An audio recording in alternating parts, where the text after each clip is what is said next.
Welcome back to Post Media's One-on-One. I'm Bruce Garrioch, pleased to be joined today by former NHLer, Toronto Maple Leaf, Carolina Hurricane, Jeff O'Neill. And, Dog, it's great to see you. And you're joining me from Toronto, so I think we're going to discuss kind of the Battle of Ontario here, not only Toronto, but Ottawa. But let's start with the Leafs. It seems to me that in the last couple of games, Craig Berube may have righted the ship here a little bit. Is it too early to say that? Well, the one thing I'm encouraged about watching them play, Brucey, is I think they're ways of the past, and you could probably, in a different way, lump Ottawa into the same category. Is everything in the past was about outscoring problems, and it's almost like they weren't even playing hockey. They were playing, I want to go out there and score a goal.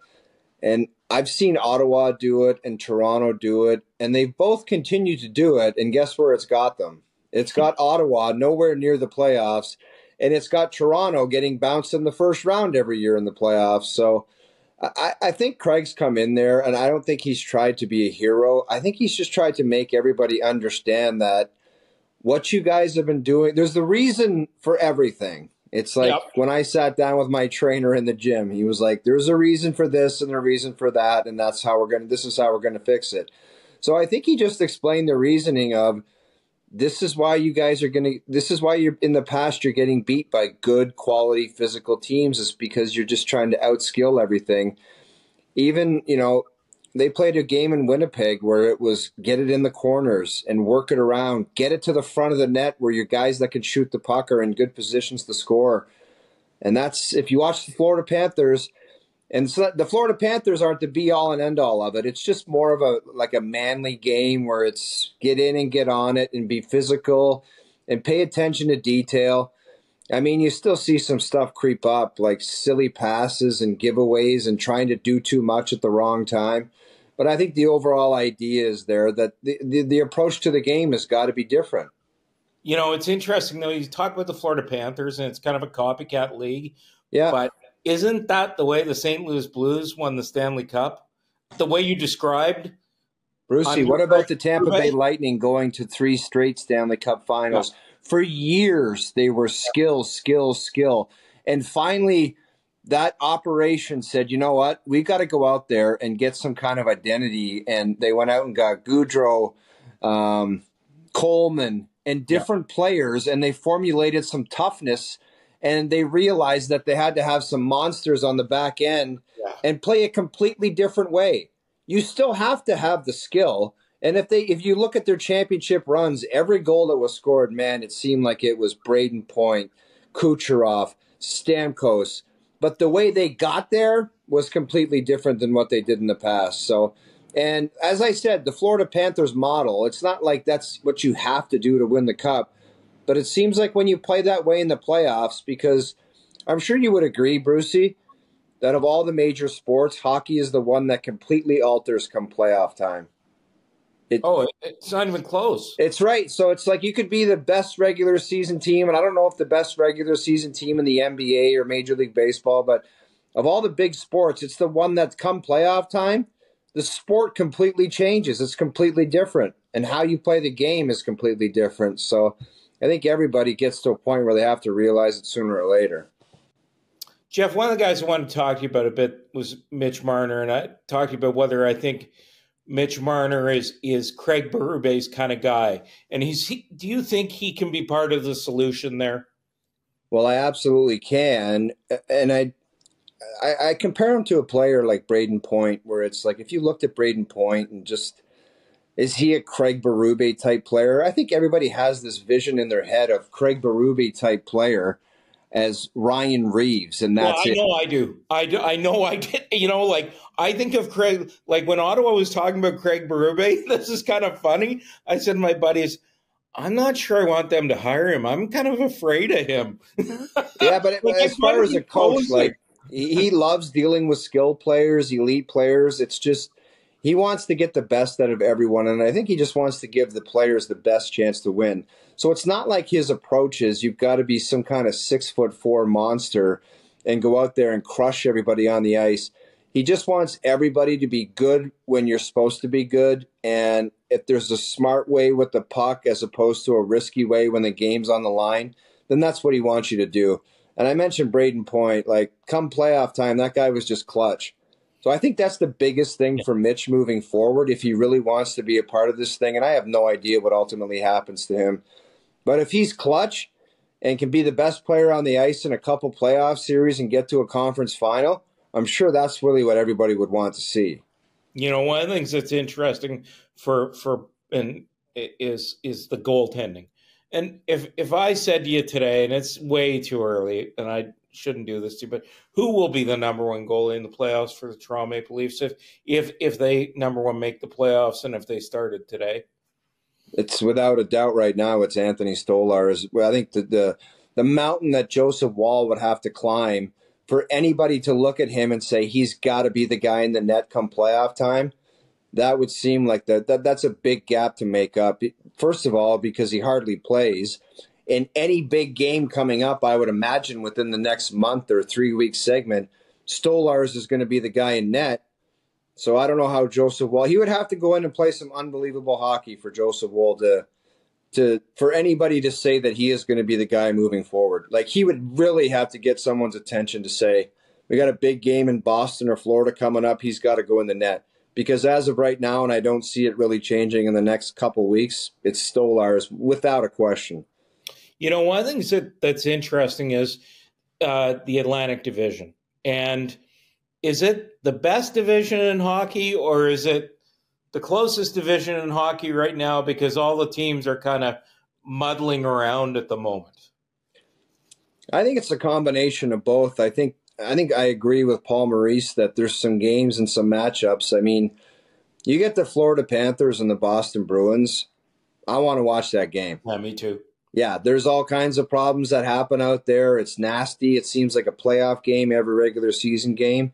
I think Ottawa, regardless of where Ottawa or Toronto have been, I have always loved a Toronto-Ottawa game, a Montreal-Ottawa.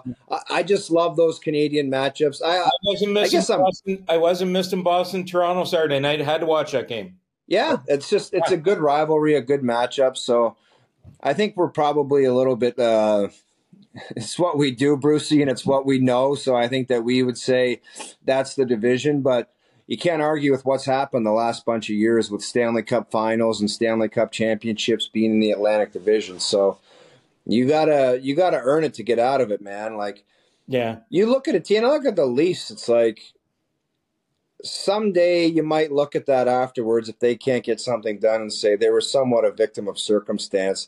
With Boston as being as good as they are, Tampa Bay Lightning being as good as they are, and the Florida Panthers, it's like you put together a quality team that went to game sevens and went to this game, and you just couldn't get it done. But it's not like you were totally, completely choking away. Some real quality teams, but that's the hurdle you have to get over, and they have the players to do it. They just have to go out and do it. Well, and if you think about it, you know, Toronto was Ottawa's nemesis when they were in those early 2000s when they had Zdeno Chara and they had Wade Red and they had like who knows what Ottawa could have done if they got by Toronto. Like, yeah, like, you know, and I always think when they got to the final in 2007, Jeff, I thought, oh, well, you know, it doesn't matter. They'll get back there again before, you know, like soon enough. And they haven't been back since. No. And it just, one of the things they want to do here, though, and they haven't been in the playoffs in 7 years, is turn the corner. And what will it take for a team like Ottawa to turn the corner this year? They've been up and down like this in the first 8 games. I think it's just a matter of putting it all together. I think they've shown signs. I mean, I watched them play a game in Vegas not too long ago, Bruce, where I had my phone ready to text Jamie McLennan and say, you know what? Last year, I don't know if they would have won this hockey game because I was counting it as a Sens win. And then with 2 minutes left, they lost the hockey game. I'll give Allmark credit because he came out after the game and said, I just have to be better. So it seems like they went into a hostile environment. They had some guys show up and score some big goals. They stole some momentum. They took control of the hockey game. And then in the last second, you let Kolasar score a goal and whoever else score a goal, and it turns into a loss. Those are the things where if it comes down to it, and there's like they're looking for points at the end of the season. You look back at a game like that and you're like, how the hell did we cough that game up? That one's got to go in the bank. And there's got to be some maturity on all levels from the team to say that's just inexcusable, can't happen. Then when that happens, you've got to find a way to go and respond a couple nights later when you go into Colorado. But you find a way to go in there and you get pumped by them too. So as much as I've seen some signs of them understanding the same thing, like I talked about the Leafs, you know, like just some desperation and playing a big boy game and being physical and strong on pucks in certain areas, they can't have the breakdowns and they can't have the goalie mishaps. Like they brought that goalie in there. Yeah. To not just be a guy like Corpusalo and say, oh, it's a flyer, we'll give you 5. Like he's supposed to be the real deal back there. Like you look at those Buffalo Sabre teams back in the day, they weren't exactly a world beater teams. But Dominic Hasek was back there and he was stealing the show. I'm not saying this guy's got to go back there and do that, but you got to be a real stabilizing force back there and make some saves. And those defensemen are more than capable of getting pucks out of danger, but when they screw up, you got to make that save for them. Like, I think you're a player who, you know, you played both ends, right? Like, you understood the game. I mean, you could do as much offensively, but you also understood the other end of the ice. Fair, right? Well, I played with Paul Maurice, and we played a defensive trapping system. It's like if you weren't buying into that, you probably weren't going to be there. So that's just what we did. Okay, so how do you change a mindset when that hasn't been a mindset for those young players for 4 or 5 years, right? How does Travis Green? You can't change that overnight, but can he change that mindset by holding people accountable? I mean, it's the most overused word in Ottawa, but I just wonder what you think. It is a dicey situation because when you get into, you know, you get a guy pissed off because he's benched because he tried a backhand pass. But that's what we're talking about, like real basic, simple fundamentals. I watched a lot of Ottawa games on weekends and Sundays where it would be like, get the puck up the boards, and it would be, and I point out Tim Stützle. In the past, it was Stützle, where it would be like some saucer backhand attempt through the middle of the ice where it would be like, you can't try that at this point of the game.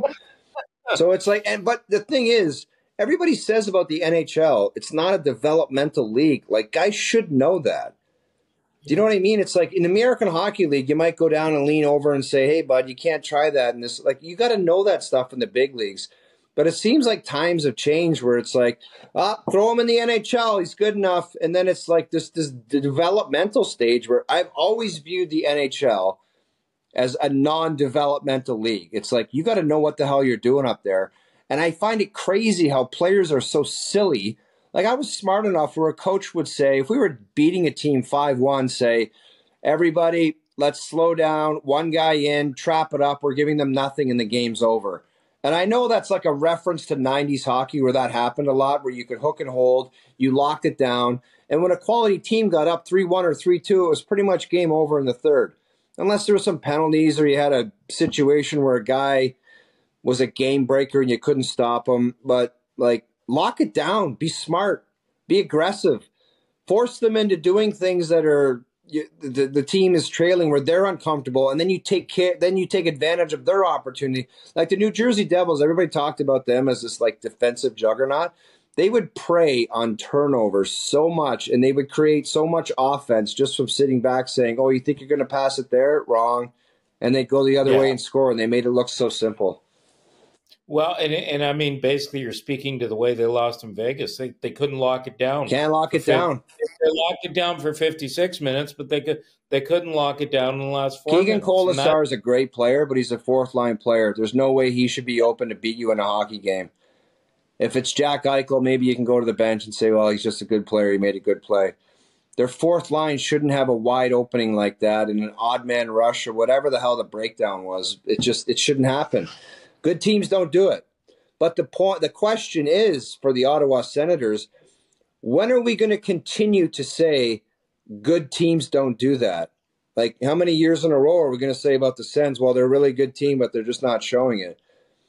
Like, if it keeps up and they don't get it done this year, Bruce, I think you have to look at it and say, maybe these guys all together, maybe they're not the best team. Yeah. maybe it's time to stab at the core, right? Yeah, but then what the hell happens after that? Like, that's just a different animal. I'm sure they would much rather prefer to have these guys get it done than to explore those options. I guess last question for me, Jeff. Are the Ottawa Senators competitive, or are they a contender? A contender? And I mean, you mean a contender for what? For a playoff spot, not a Stanley Cup. Oh, I definitely think that they should be. If they can put it together and get the goaltending, Bruce, they can score goals. Like, if it's a race to 4 or 3 in the National Hockey League, they can get there. It's just, can they get the goaltender in there to play a large chunk, to have that one segment where they're like, because that's what good teams do. They'll rip off a couple months segments where they're comfortably in, and then they can ride out a couple messes down the lane. They need that goaltender to get in there and stabilize things and play solid defensively, because they're getting some guys up front that are playing really well. So I definitely think they're a contender for the playoffs. Great. Jeff, we really appreciate your time, and we really enjoy your analysis on TSN and on OverDrive. Look forward to seeing you soon. Thanks for joining us. Brucey, thanks for having me. We'll do it again soon. Thanks.